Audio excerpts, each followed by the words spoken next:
Buen trabajo, Sophie. Gracias, mamá. Hay un asombroso equipo ayudándome en mi escuela e incluye profesionales de apoyo en la educación. Por ejemplo, cuando estoy en el autobús, el señor Davis me motiva a leer. El oficial Rodríguez se preocupa por mí, me mantiene a salvo. La señora Jackson es nuestra superheroína de la oficina. Sin importar lo ocupada que esté, siempre está allí para ayudarnos. Si algo se daña, no hay nada que el señor Wong no pueda reparar. Y la enfermera Stevenson se asegura de que todos estemos saludables. Las matemáticas solían ser difíciles para mí, pero ahora con la ayuda del señor Rucci es mi clase favorita. La señorita Jones nos da alimentos calientes y saludables para que tengamos energía para aprender. La escuela está impecable gracias al señor Decker y también me ayuda con mis tiros de 3 puntos. Swish. El señor Lee repara las computadoras en nuestra escuela, pero también encuentra tiempo para ayudar a estudiantes necesitados. Vaya, en verdad se necesita gente para educar a los estudiantes. Sí. Y como nos ayudan desde el preescolar hasta la universidad, puedo contar con ellos durante años. Los profesionales de apoyo educativo viven en las comunidades en las que trabajan. Satisfacen todas las necesidades del estudiante, manteniéndolos sanos, seguros, respaldados, comprometidos y animados. Aprende más en nea.org/esp.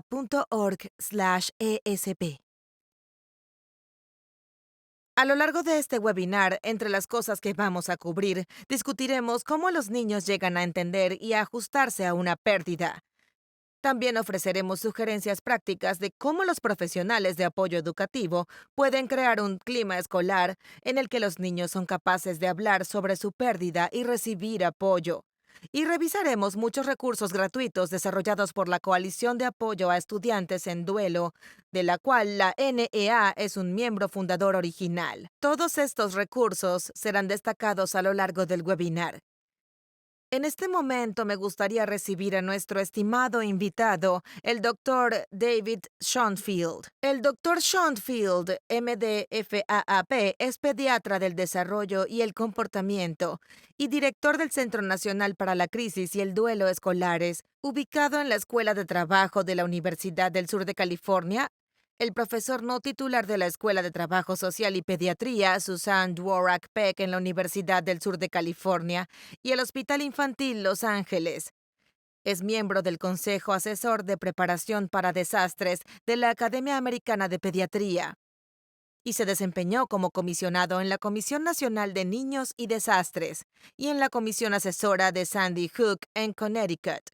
El Dr. Schoenfield ha escrito más de 100 artículos académicos, capítulos y libros.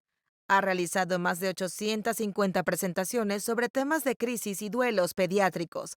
Ha dado consultas y entrenamientos sobre crisis escolares y duelo pediátrico, en respuesta a una serie de eventos de crisis escolares y desastres en Estados Unidos y el extranjero.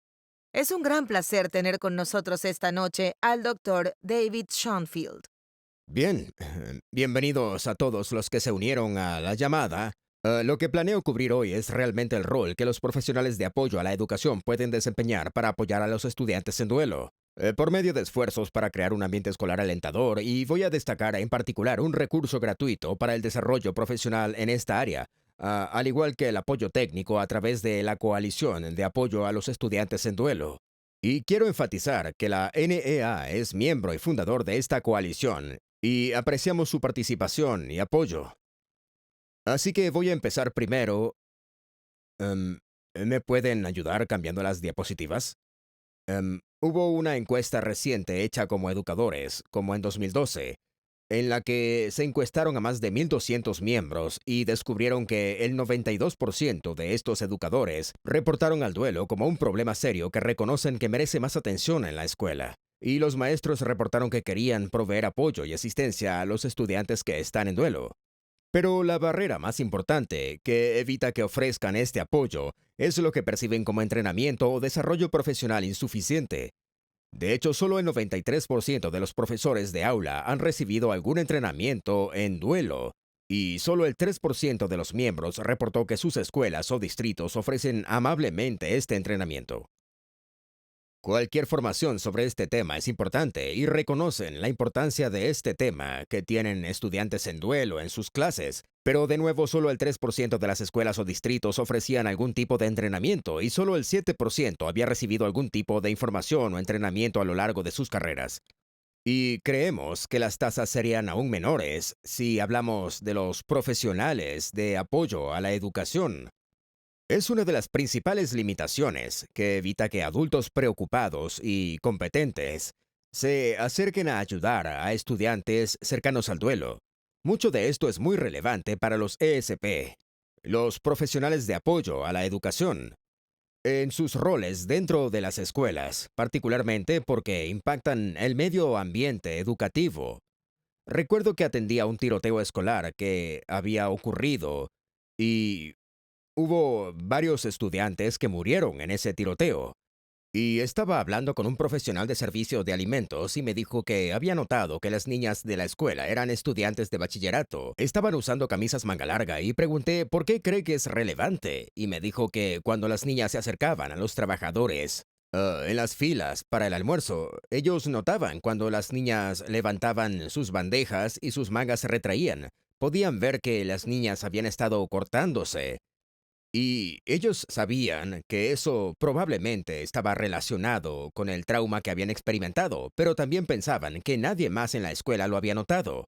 También recuerdo haber hablado con otra profesional de servicio de alimentos y ella había observado que un estudiante hurgaba en la basura de la cafetería y cuando indagó un poco más, descubrió que el estudiante estaba buscando comida para su familia. Entonces el asunto es que muchos profesionales de apoyo observan cosas que nadie más ve. Regresando a la escuela donde ocurrió el tiroteo, uno de los conserjes me dijo que estaba preocupado porque los estudiantes parecían estar fuera de control, y cuando le pedí que me describiera lo que significaba fuera de control, lo que dijo fue que un día entró a la cafetería y vio a un grupo de estudiantes de bachillerato que se habían levantado de sus asientos y dejaron la bandeja que habían utilizado. Entonces, él les pidió que por favor dejaran las bandejas en su lugar. Ellos solo siguieron caminando. Entonces los detuvo y les dijo, ¿saben qué? Si ustedes no las recogen, nadie más lo hará. En ese momento los niños dieron la vuelta, recogieron las bandejas, fueron a la puerta de la cafetería y las lanzaron fuera del edificio. Y dijeron, ¿estás feliz ya? Ya no están en la mesa. Y el conserje me mira y dice, ellos son buenos niños. Nunca hubieran hecho eso antes del tiroteo. Lo que me preocupa no es solo que estén fuera de control, sino que nunca harían esto frente al director o a sus maestros o incluso frente a sus padres. Entonces me dice, nosotros vemos un lado diferente de estos estudiantes, sabemos cuando están estresados y creemos que otras personas no ven eso. También hablé con uno de los profesionales de servicio de transporte de otra escuela después de que ahí había ocurrido un tiroteo.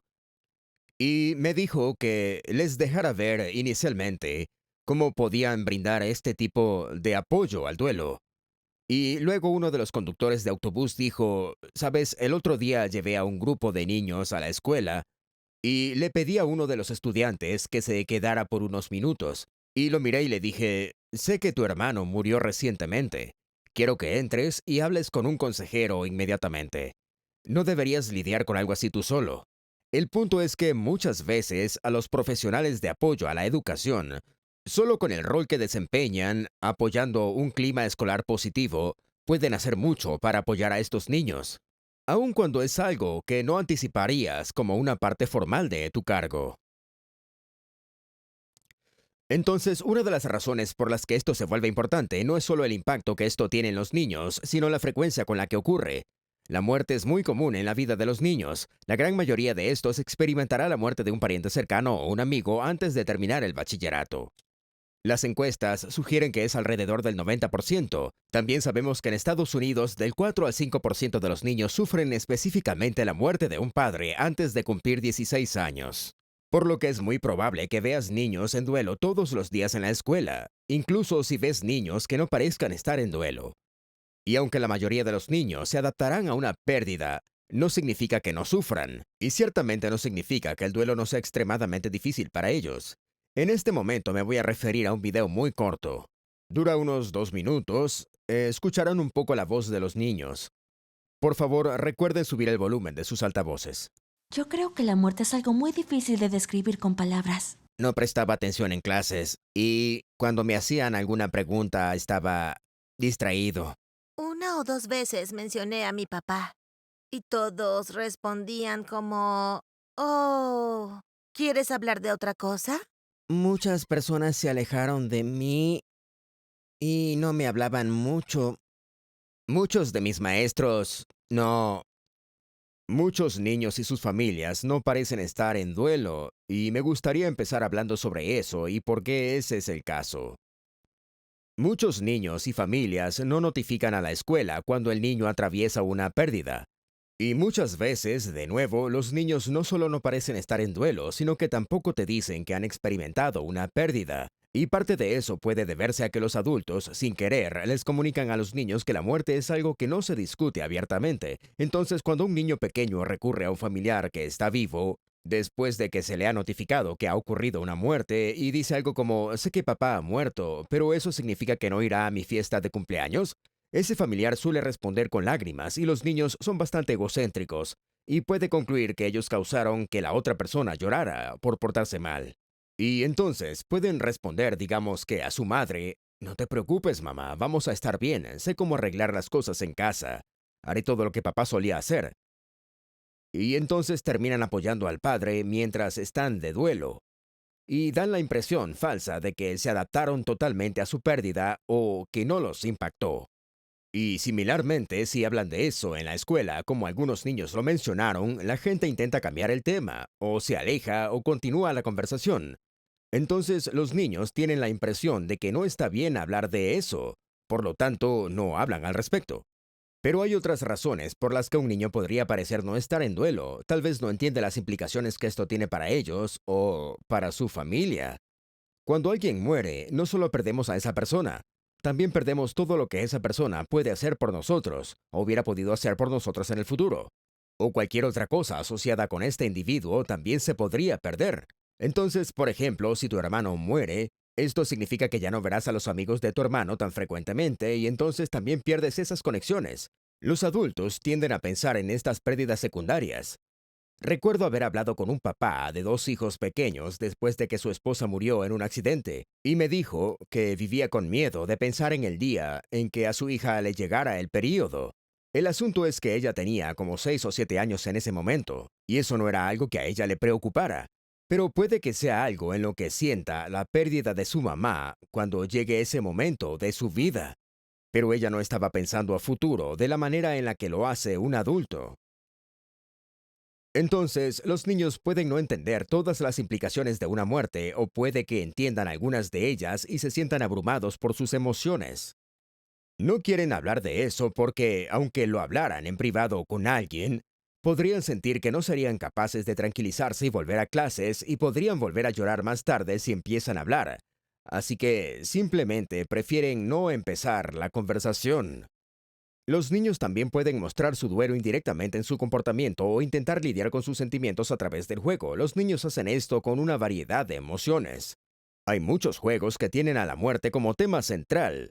Uno de los primeros juegos que juegan para lidiar con la muerte es Peekaboo.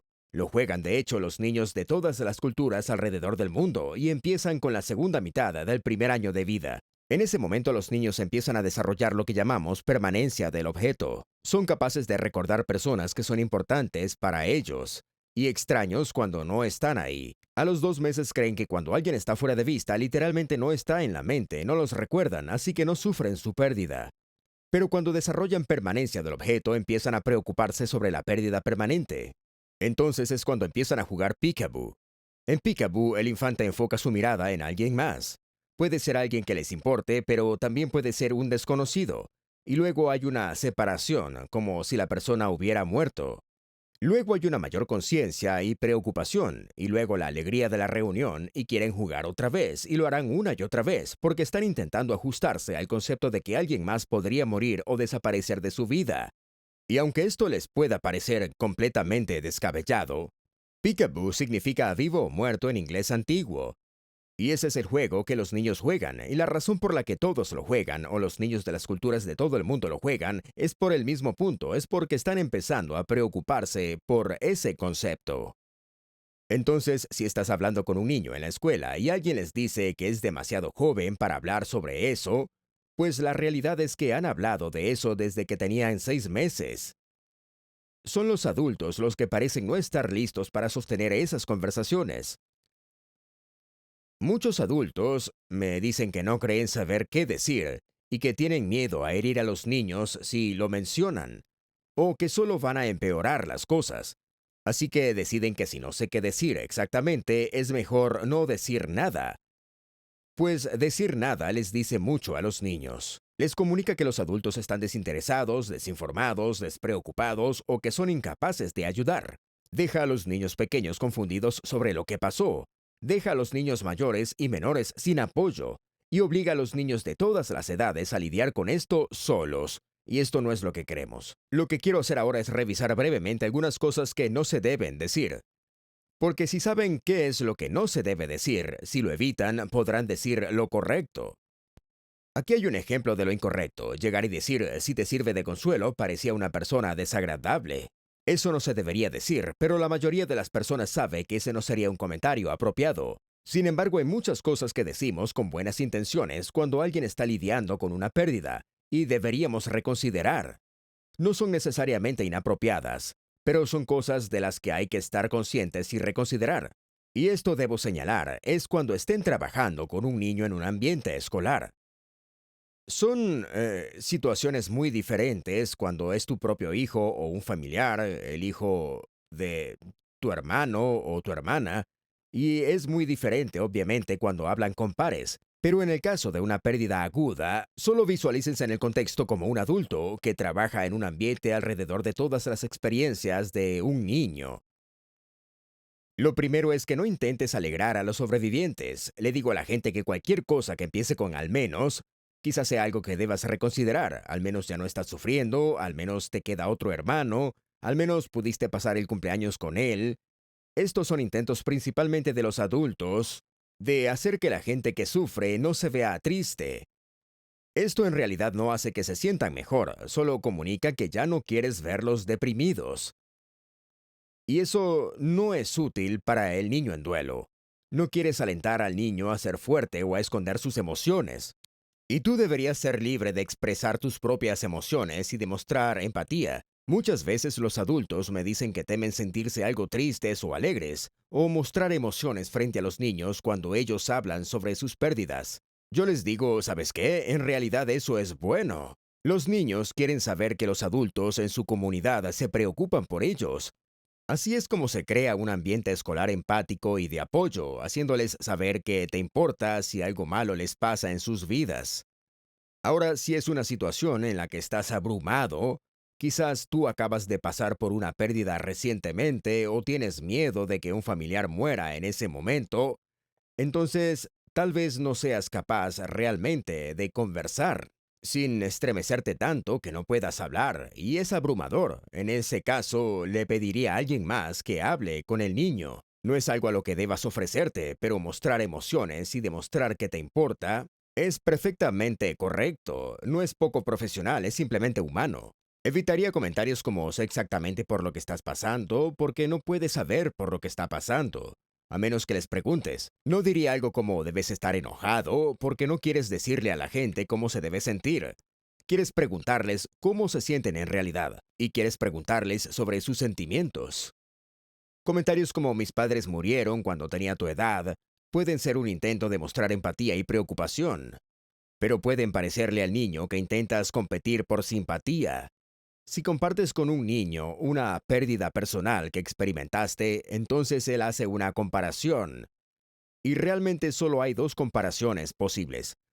O el niño se dará cuenta de que tu pérdida es mayor que la suya. Por ejemplo, te dice que un amigo murió y tú respondes, mis padres murieron cuando yo tenía tu edad, forzando así al niño a intentar reconfortarte a ti, al adulto. Y no queremos desviar la atención lejos del niño. O si tú mencionas una pérdida que experimentaste y la persona piensa que es insignificante comparada con la suya, podría sentirse ofendida. Sé de una enfermera que le dijo a una familia que entendía por lo que estaban pasando después de la muerte de su bebé, porque su perro había muerto ese fin de semana. Los padres se ofendieron profundamente por eso. Entonces, cuando mencionas tu propia experiencia de una pérdida y la compartes con una persona que está sumamente dolida, que acaba de enterarse de una pérdida y está intentando procesarla, pienso que creas una comparación que no ayuda. Entonces lo pensaría 2 veces antes de compartir una experiencia personal. Desde luego recurría a esa experiencia internamente para tener empatía y saber cómo ayudar, pero no compartiría esa experiencia personal directamente con el niño. Lo que en verdad quieres hacer es permitirle al niño, a los padres, a los presentes, a la familia, que sientan malestar y simplemente tolerar su malestar, sin presionar ni intentar cambiar eso. Yo aceptaría su reacción y evitaría juzgar. No intentes entender si es normal o anormal o lo que anticipabas. Solo observa y permíteles reaccionar. Solo debes intervenir cuando la salud o la seguridad estén involucradas. Entonces, obviamente, si un niño indica que va a herirse o planea herir a alguien más, o ves a un padre o a un estudiante mayor que ha estado bebiendo, y ves que van a subirse a un auto, entonces intervienes en esas situaciones, porque son emergencias. Pero fuera de esas emergencias, en general trataría de aceptar las reacciones que los individuos tengan y trataría de estar ahí con ellos. Ahora quiero pasar a algunas reacciones comunes. Una de ellas es la culpa. Los procesos mentales de los niños están limitados de varias maneras. Una de ellas es lo que llamamos egocentrismo. Calvin lo explica bien. Dice, estoy en paz con el mundo, completamente sereno, y Hobbes le dice, ¿por qué? Calvin responde, he descubierto mi propósito en la vida, sé por qué estoy aquí y por qué existe todo. Hobbes dice, ¿en serio? Y Calvin explica, sí, estoy aquí para que todos hagan lo que yo quiero. Calvin es particularmente perceptivo porque cuando Hobbes dice, qué bueno tener eso claro, él añade, cuando todos lo acepten, también tendrán serenidad. Ese es el egocentrismo de un niño. Asumen que son el centro del universo. Y aplican esa misma creencia y ese mismo acercamiento cuando confrontan una pérdida. Aquí Calvin dice, no te mueras, pequeño mapache, no sería muy lindo de tu parte romperme el corazón. Es una perspectiva muy egocéntrica centrada en sí mismo. Y les diré que esa es una perspectiva muy común cuando alguien ha experimentado una pérdida significativa en su vida o una experiencia traumática. Piensan en cómo los afecta a ellos y les diré que eso persiste hasta la adultez. También verán eso en adultos. Ahora, los niños, aunque son egocéntricos, tienen un entendimiento limitado de la causalidad. No saben por qué mueren las personas o no lo entienden completamente. Si no sabes por qué pasa y eres egocéntrico, entonces la conclusión más lógica es, bueno, yo debí causarlo. Y eso lleva al pensamiento mágico que solemos reforzar en los niños. Yo crié a mis hijos para que creyeran en Santa Claus y no tengo nada en contra de Santa Claus. Pero si crías a tus hijos para decir que Santa Claus va a saber si hacen algo bueno por alguien, ya saben, 3 semanas antes de Navidad, y que irá a instruir a un duende para que construya un juguete, exactamente el que el niño quiere, que será colocado en un trineo conducido por renos y toda la historia ocurre, el niño siente que todo empezó porque le dijo algo amable a alguien hace 3 semanas. Entonces, si le dice algo desagradable a una persona y esa persona muere 2 semanas después, el niño asumirá que es su culpa. Entonces el pensamiento mágico que alentamos en los niños los hace sentirse mucho más poderosos de lo que son.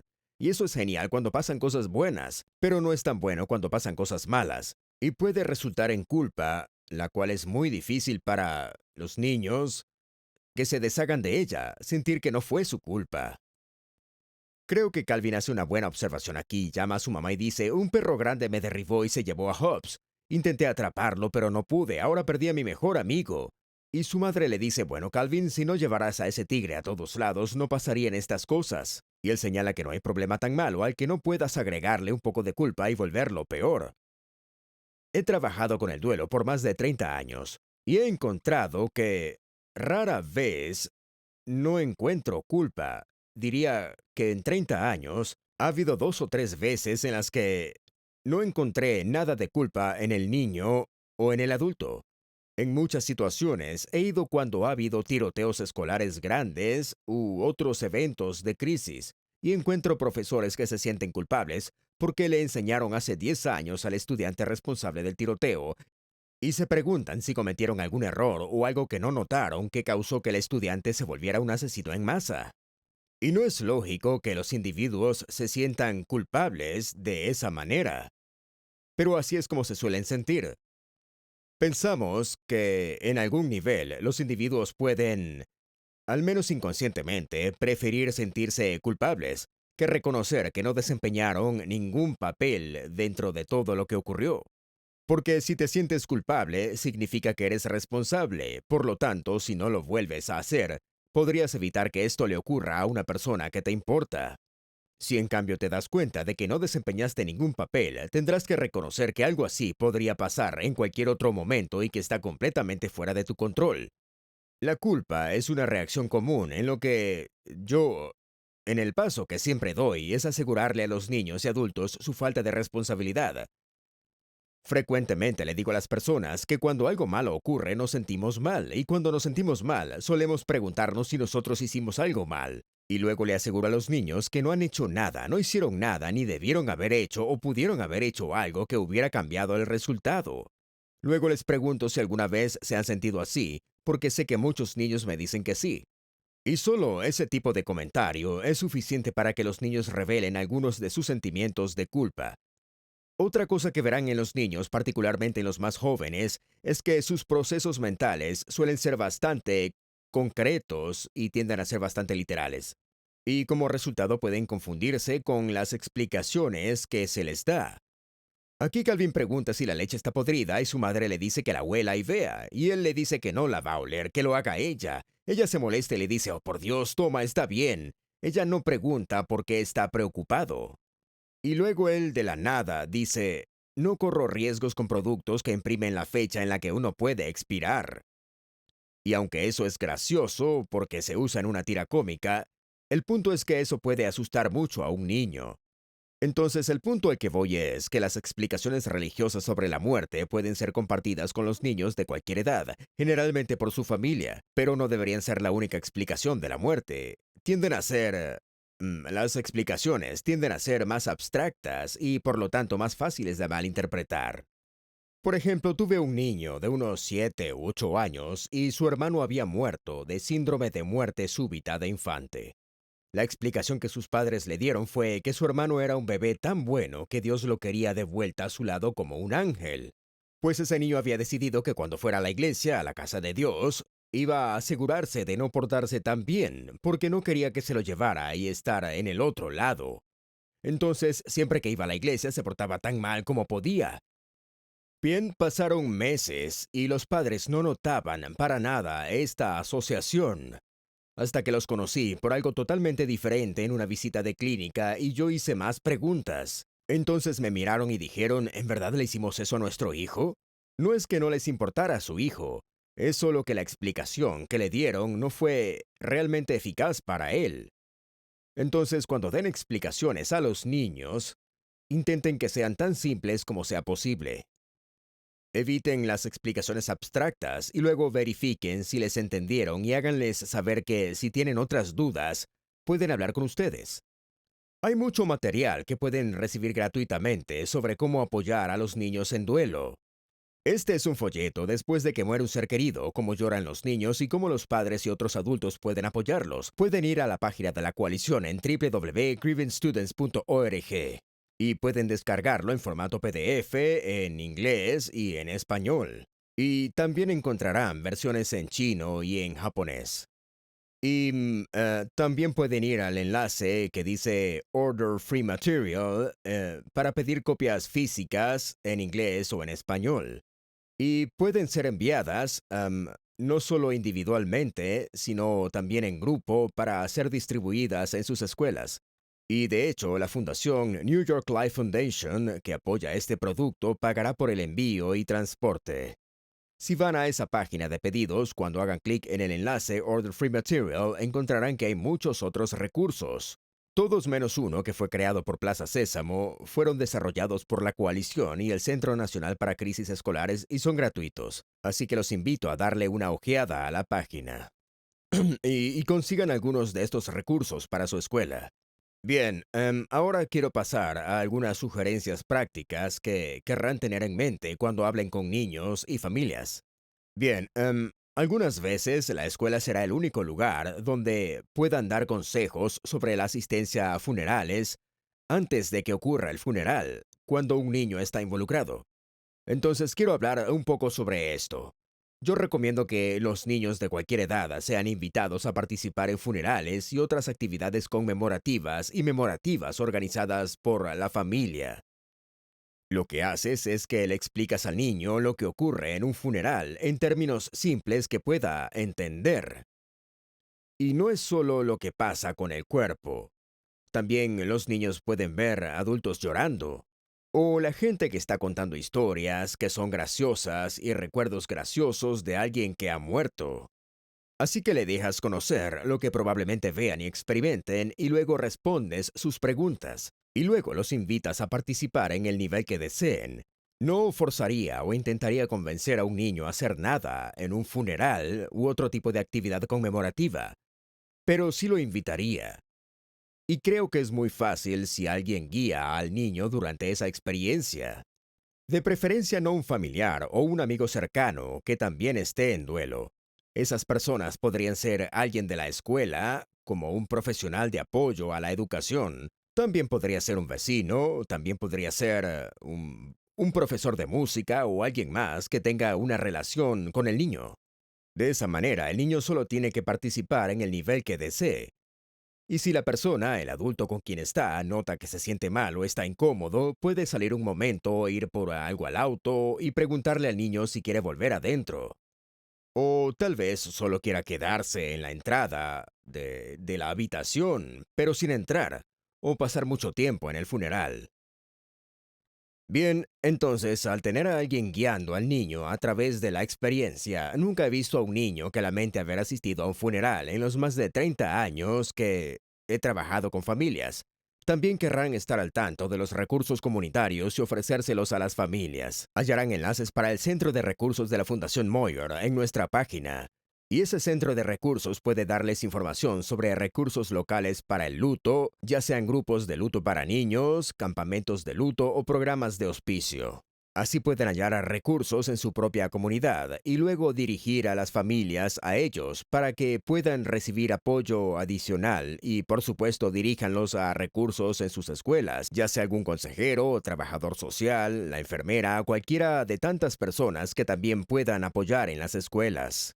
Y luego querrán darles seguimiento. Recuerden que el duelo es un proceso a largo plazo, no lo superas en un año o ningún periodo particular de tiempo.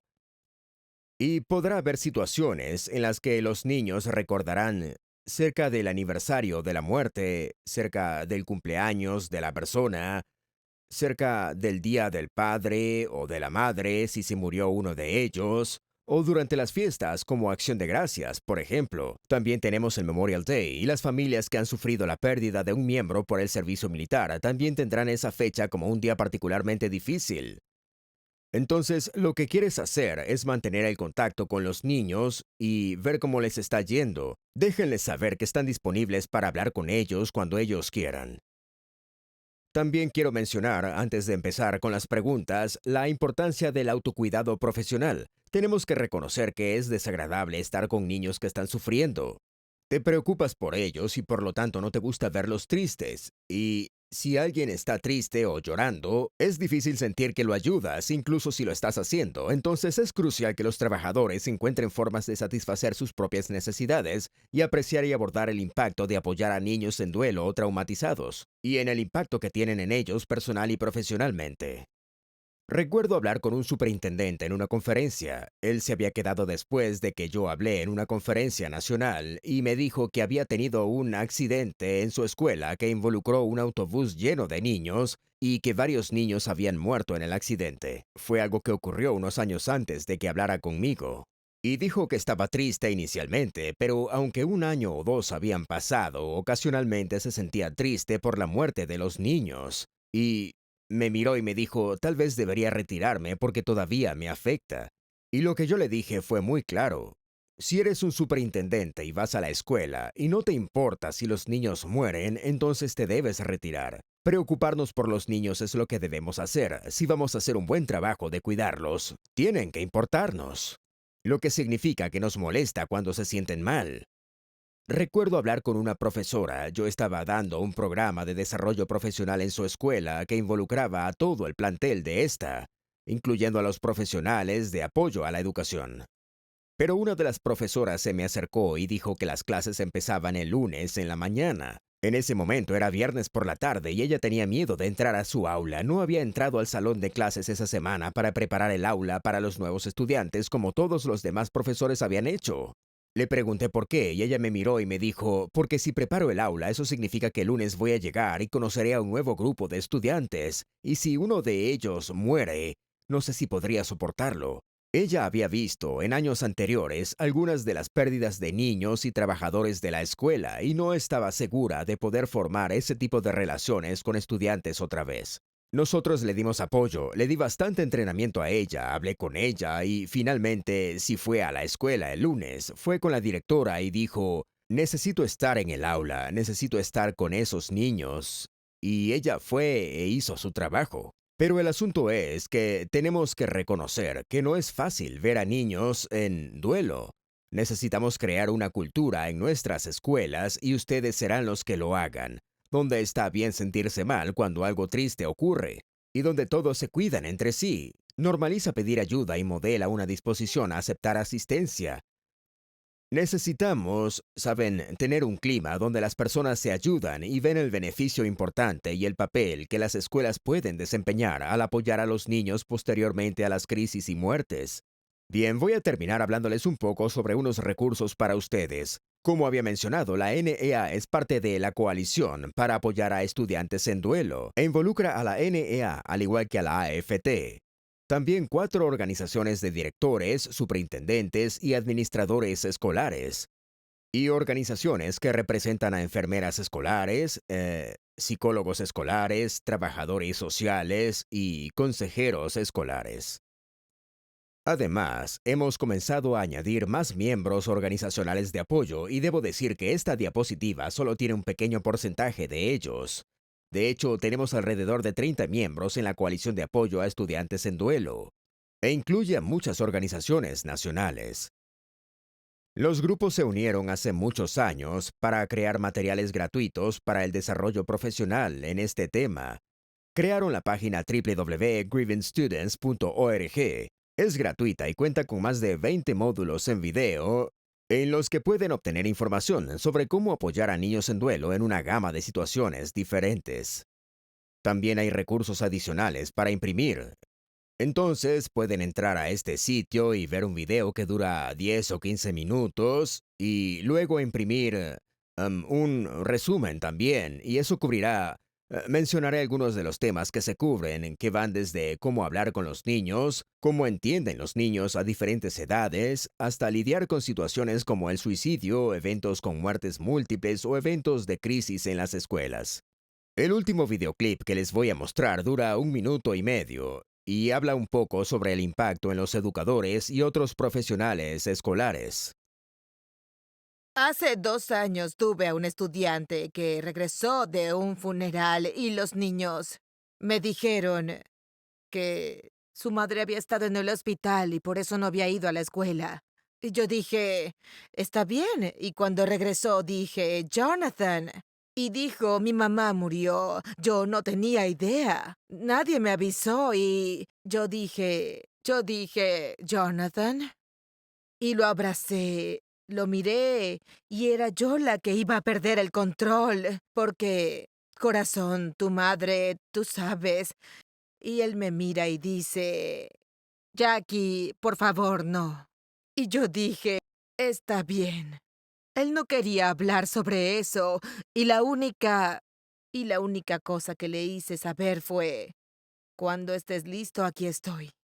Y todos estamos listos aquí para ti. Y mi puerta está siempre abierta. Y sabes, tal vez 3 semanas después.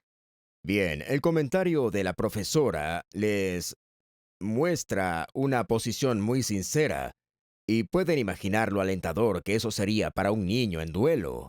Alguien que nota cómo está el niño. Me gusta la metáfora de que es como un baile. Voy a dar el primer paso. Si estás listo, continuaremos con el baile. Si no, entonces estaremos juntos y escucharemos la música.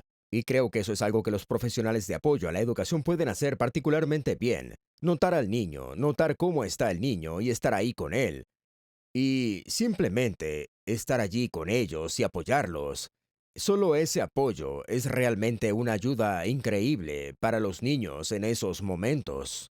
No espero que los profesionales de apoyo a la educación estén listos para el caso, o la mayoría de los profesionales en las escuelas, para brindar consejería de duelo a los niños. Hay consejeros y profesionales de la salud mental, pero no espero que el resto dé terapias, solo espero que ofrezcan apoyo. Y mucho de lo que he hablado es cómo ofrecer ese apoyo. Y yo diría que los profesionales de apoyo a la educación, por el clima que ellos establecen en las escuelas, pueden desempeñar un rol importante solo haciendo eso. Voy en unos 2 minutos a mencionar algunos de los otros recursos. Hay otros documentos, guías, artículos y otros recursos que pueden encontrar en el sitio. Pero sí quiero mencionar que el Centro Nacional para la Crisis y Duelos Escolares está disponible para servir como recurso para información, materiales de entrenamiento, consultas y asistencia técnica. Hay un sitio www.schoolcrisiscenter.org que tiene variedad de materiales. Por ejemplo, recientemente publicamos algo sobre Memorial Day y cómo ayudar a los niños en torno a ese día. Pero también publicamos materiales después del bombardeo que ocurrió en Manchester sobre cómo ayudar a los niños en situaciones de terrorismo. Y si quieren más información, pueden llamar a la línea gratuita del centro o ir a www.schoolcrisiscenter.org, en donde también pueden comentar. Solo les mencionaré que esto es la vida de Gortimer Gibbons en Normal Street. Hay un enlace que fue añadido al sitio y yo he hecho algunas consultas con el equipo creativo de este programa de televisión para niños que está en Amazon Prime. En ese programa decidieron hacer que uno de los personajes atravesara por la muerte súbita de su madre. Y trabajé con el equipo creativo para que hablaran de esto y lo abordaran durante el resto de la serie. Y no solo mostraron atinadamente cómo los niños lidian con la muerte, también demostraron formas de apoyar a los niños con el paso del tiempo por otros adultos, un padre sobreviviente y también por sus compañeros. Pienso que hicieron un muy buen trabajo. Uno de los segmentos realmente ganó el premio al programa infantil del gremio de escritores hace como un año. Este clip es solo un corto, creo que de 2 minutos, segmento que no solo es una entrevista a mí, sino de hecho muestra algunos clips del programa y cómo los actores representaron algunos de estos acercamientos. En este momento lo que me gustaría hacer es abrir las preguntas y comentarios. Y también puedo en el chat. Bien, entonces, la primera es, ¿está bien decir que la persona muerta se fue al cielo en vez de decir que murió? Bueno, usualmente en entornos escolares, si son entornos públicos, es preferible no mencionar ciertas creencias religiosas, porque hay algunas familias que no utilizan el concepto de el cielo y no creen que hay otra vida después de que las personas mueren. Creo que eso hay que tenerlo en mente, pero quizás aún más importante es si dices que no quieres utilizar la palabra morir o muerte porque te parece algo fuerte y podría ser hiriente. La realidad es que la única razón por la que es hiriente es porque entienden lo que pasó, y por eso debes usar esa palabra. No están tristes por la palabra, están tristes por lo que ocurrió. Si usamos palabras que no son claras, es probable que no entiendan lo que decimos y aumentan las posibilidades de malentendidos e interpretaciones erróneas. Entonces, sí es importante que le digan a los niños que alguien se ha muerto, al menos una vez, hasta que estén seguros de que entendieron lo que ocurrió. Luego la pregunta era, ¿qué hacemos con el duelo continuo? ¿Qué tal si el niño vive con un familiar que está muriendo o tiene una condición seria y potencialmente limitante? De hecho, uno de los módulos de video se trata exactamente de eso. ¿Qué hacer si un familiar tiene una condición potencialmente limitante? O hay un estudiante o profesor u otro profesional escolar que también tiene una condición potencialmente limitante. Lo que le expreso a las personas, los puntos principales de lo que diría, es que estás intentando ayudar a que los niños entiendan que hay alguien que está seriamente enfermo y que podría no mejorar, y que es por eso que las personas están preocupadas. No necesitas predecir que la persona va a morir o sugerirle a los niños que lo hará pronto. Y honestamente, pronto, para niños muy pequeños, puede significar antes de su siguiente comida, así que debes asegurarte de que sepan que está pasando algo serio y que estás preocupado por eso. Porque creo que eso les da la oportunidad de hacer preguntas. Y luego preguntarles si tienen otras preguntas y qué otras explicaciones les serían útiles. Pero sí creo que debes ser honesto y directo con los niños. Pero si alguien tiene una enfermedad seria, no es necesario que menciones que es posible que muera debido a ella, porque no puedes predecir lo que va a matar a alguien o de qué morirán. La siguiente tiene que ver con si es o no buena idea decir que un ser amado que murió ahora es un ángel. Bueno, aquí de nuevo pienso que estos problemas pueden estar alineados o no alineados con las creencias religiosas y culturales de cada familia. Así que probablemente sea algo que haga un miembro de la familia o alguien dentro de esa organización de fe. Ahora, por supuesto, si trabajas en una escuela religiosa, entonces es una situación muy diferente y puedes estar diciendo cosas que coinciden con el sistema de creencias de esa religión. Pero asumiendo que estás en un entorno escolar público o en otro entorno en donde no hay una creencia religiosa compartida, decir que alguien es un ángel es muy similar a decir que alguien está en el cielo.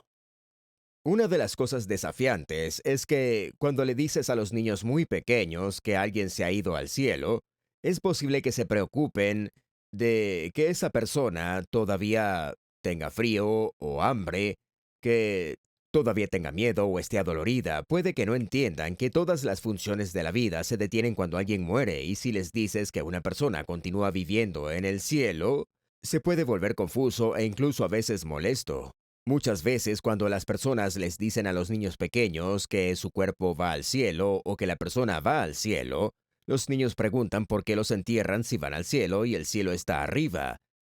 Y eso significa que tienen que entender cómo pasa eso. Los niños suelen generar dos tipos de explicaciones. La primera es que las personas salen de sus tumbas, pero son fantasmas y no los pueden ver y eso da miedo.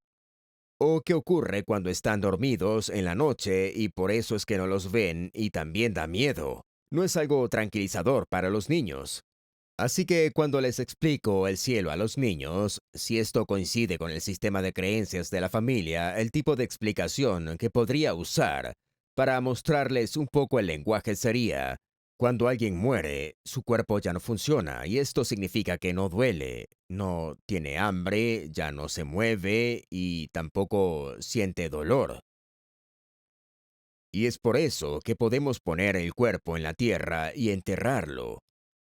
Am, pero algunas personas creen que una parte especial de esa persona, que llaman espíritu o alma, continúa aún después de que mueren. Y algunas personas creen que esto ocurre en un lugar llamado cielo.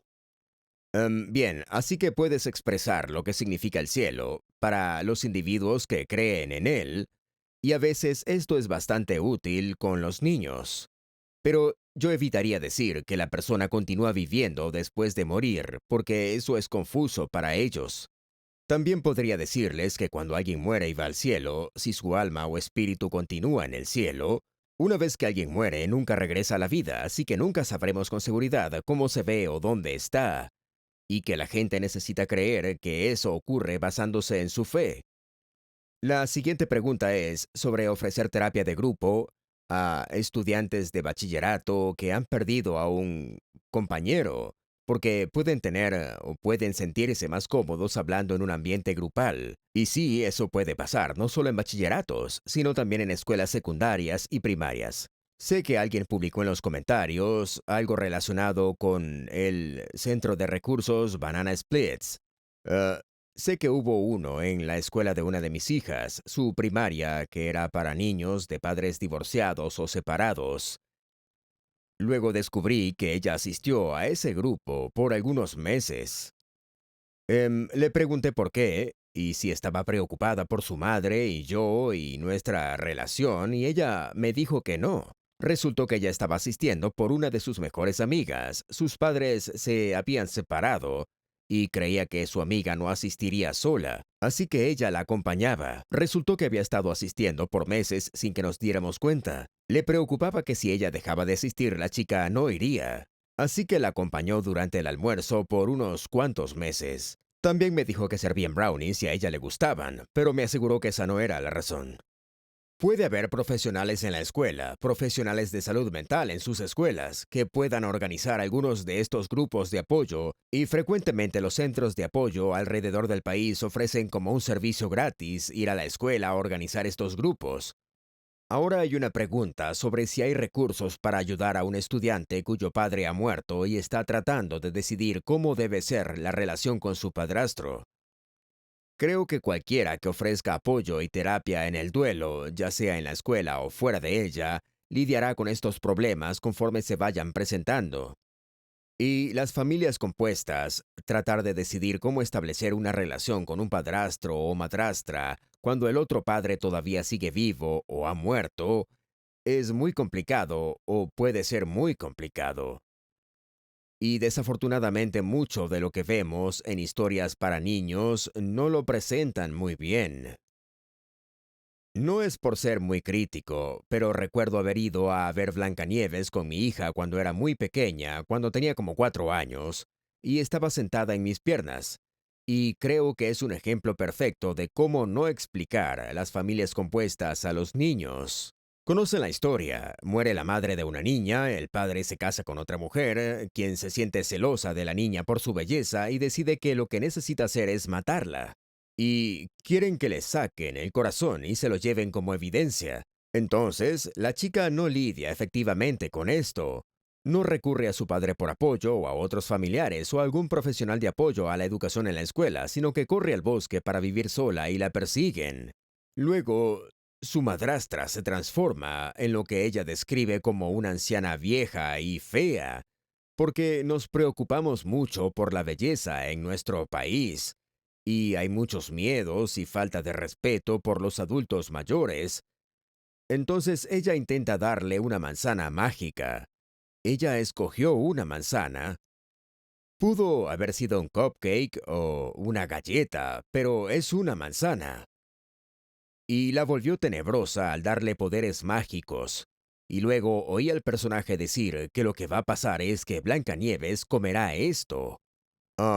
Y luego de esto, Blancanieves no morirá, sino que caerá en un sueño profundo y eterno. Y luego los enanos, pensando que está muerta, la entierran viva. Y cuando escuché esa línea, me acerqué a mi hija y le susurré en su oído: «Sabes que no enterramos a las personas cuando están dormidas.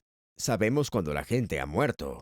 Ella solo me susurró: «Es solo un cuento, papá. Yo ya sé todo eso».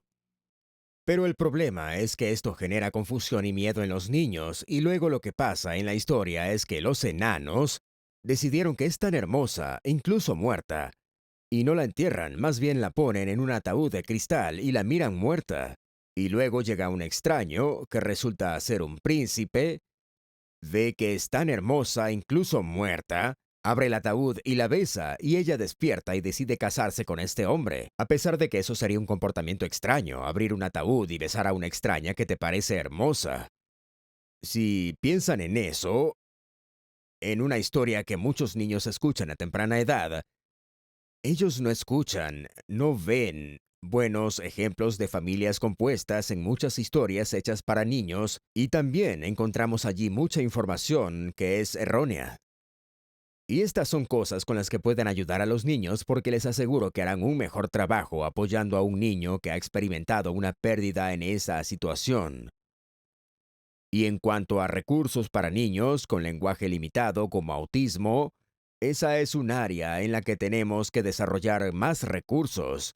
Pero lo que les diré es que mi recomendación básica es que con niños con discapacidades, realmente prepares tus explicaciones a su nivel de desarrollo en vez de a su nivel cronológico. En otras palabras, si tienen 7 años pero funcionan al nivel de 3 o 4 años en cuanto a su entendimiento o su lenguaje, entonces preparen sus explicaciones para un niño de esa edad más joven. Ahora, los niños con autismo en particular, a veces no tienen la habilidad para comunicar directamente su dolor. Recuerdo ver a un niño, oír sobre un niño cuya madre había muerto y tenía autismo severo. También tenía una habilidad muy limitada con el lenguaje, así que empezó a golpearse la cabeza, empezó a golpearla más, y fue tratado por infecciones de oído, por posibles tumores cerebrales, y finalmente cuando él estaba en el hospital, había sido hospitalizado para evaluación. Alguien notó que cuando mencionaban a su madre era cuando empeoraba. Entonces, esta situación es que los niños lidiarán con la muerte de alguien que les importa y con quien están conectados, aunque quizás no siempre sean capaces de comunicarlo. Ahora, la última pregunta que veo aquí es, ¿qué otros entrenamientos para el duelo hay disponibles para ayudar mejor a los consejeros escolares? Creo que lo que debes hacer es hablar con gente en tu escuela para averiguar qué hay disponible. Pero como lo mencioné, al menos de acuerdo con los educadores, solo el 3% de las escuelas ofrecen entrenamiento en esta área. Entonces es muy probable que aún no lo tengan. Así que ustedes pueden servir como proponentes de esto. Háganles saber sobre los materiales del sitio de la coalición. De hecho, hay conferencias descargables que pueden ser utilizadas. Presentaciones de PowerPoint con notas para el expositor, enlaces, todos los videos están disponibles para que los usen. Así que los invito a hablar en la escuela sobre estos recursos, y no solo a los miembros de la NEA de la coalición, sino también a miembros de una amplia mayoría de organizaciones profesionales escolares, incluyendo a las que son para directores, para que informen a sus organizaciones, porque es muy probable que las organizaciones ya hayan mostrado su apoyo. Bien, aquí me detengo para ver si tienen más preguntas. ¿Alguien?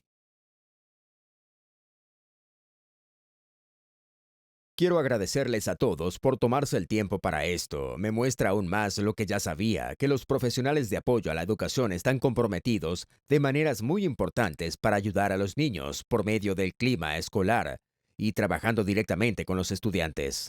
Recuerdo haber dado una capacitación y una de las trabajadoras de la cafetería se me acercó y dijo, esta es la primera vez que me invitan al desarrollo profesional en esta escuela y llevo aquí como 20 o 25 años. Gracias por reconocer que los profesionales de apoyo pueden ayudar a los niños. Y creo que es algo que yo ya sabía, pero ahora sé que todos ustedes lo saben también. Y espero que podamos hacer que todos reconozcan el papel importante que pueden desempeñar en esta y otras áreas. Así que gracias por el trabajo que están haciendo. Gracias, Dr. Schoenfield, por esa esclarecedora presentación sobre los roles que los ESP desempeñan apoyando a estudiantes en duelo e impactando positivamente el clima escolar. Definitivamente podemos ver en su presentación cómo se necesita de toda la escuela y de la comunidad para educar por completo al estudiante y para apoyarlo completamente. Gracias otra vez por su participación. De parte del Centro de Escuelas Públicas Excelentes y del Departamento de Calidad ESP de la NEA, esperamos que hayan disfrutado esta sesión y esperamos su participación en futuros webinars de la NEA. De nuevo, por favor, recuerden visitar www.nea.org/esppd para mantenerse al día tanto con las grabaciones de webinars pasados, así como con los próximos seminarios. Gracias y que tengan una buena noche.